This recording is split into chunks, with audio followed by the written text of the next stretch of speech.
If the warm glow of a neighborhood restaurant and brewery aren't enough to draw you in on a winter's night, perhaps you'll be seduced by the many other charms of Waterbury, Vermont.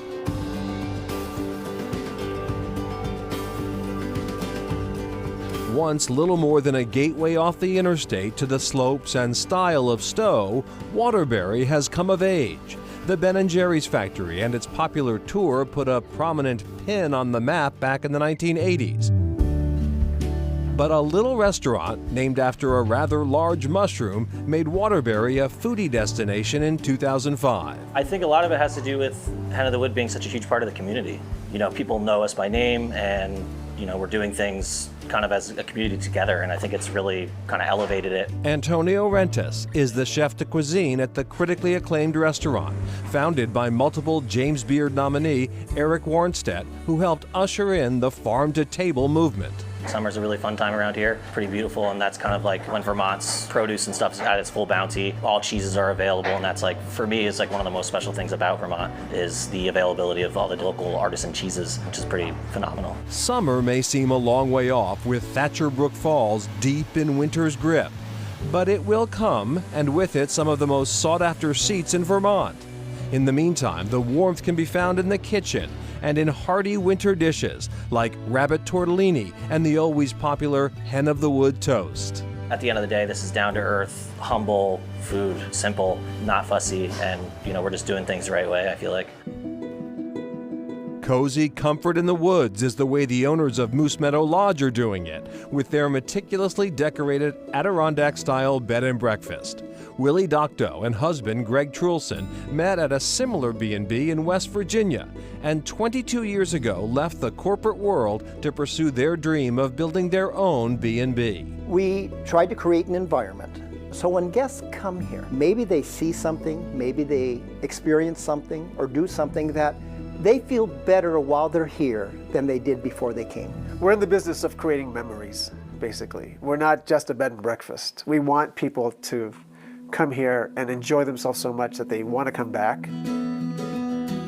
There are 4 custom-designed and decorated rooms. There's the Creel Room, named for the fishing baskets that adorn the walls, the Sled Room and its collection of vintage sleds, the Duck Room and Mountain View Room, which are just as they sound.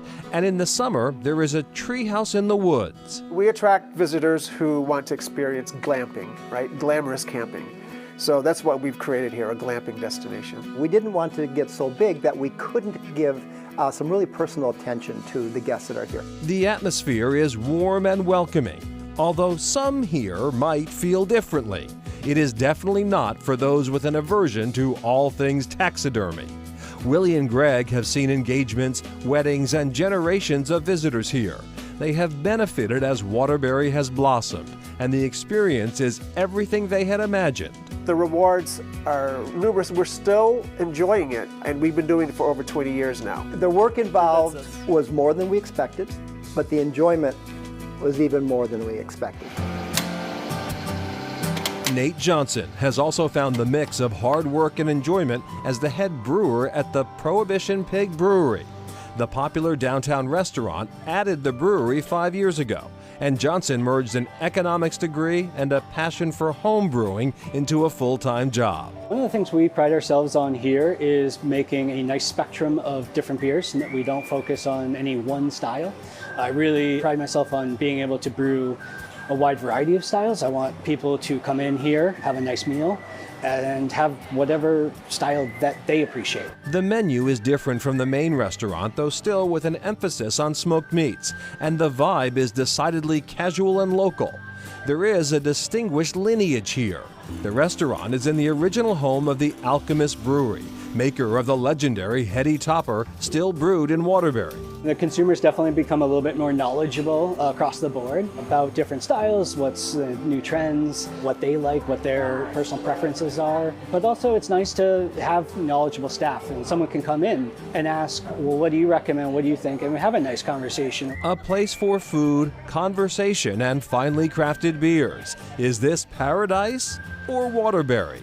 Or maybe a little bit of both? At the end of the day, when there's people sitting at the bar enjoying a beer that I made after they got done work, it's tough to beat that. Tough to beat. just like Waterbury itself.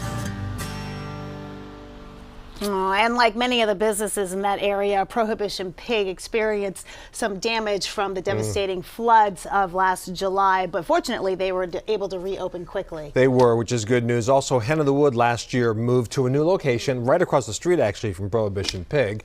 And they do have a second location in Burlington, Vermont, if you are heading that way. Very nice. Still ahead, hitting the road.